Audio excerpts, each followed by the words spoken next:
Yung kasunod po no, na relo ni Senator Joel Villanueva, ang kailangan po nating tingnan dyan yung case shape niya na parang TV-shaped. Tapos yung bracelet niya kung paano kumakabit sa case. So integrated bracelet style. And then the color of the dial as well as the likely shape of the indices. At dahil sa mga katangin na yan, tingin ko din sa Patek Philippe Nautilus 5711/1A. Mag-share lang ako ng interesting tidbit about the name of this watch. So ang Nautilus po is actually a Latin word which comes from the Greek word nautilus, which means sailor if I'm not mistaken.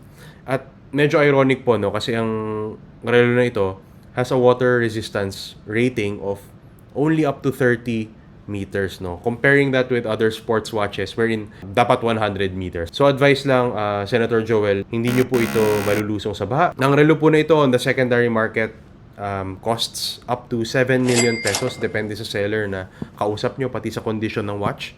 But in terms of the alternative, I selected a Timex, the Q Timex Day Date in 37 millimeters. So, tingnan nyo naman ang presyo. 12,995 pesos and naka-discount pa po yan sa website ng Timex ngayon. So, kung interesado po kayo sa look ng Nautilus and you want something unique but at the same time something similar, I recommend this Timex.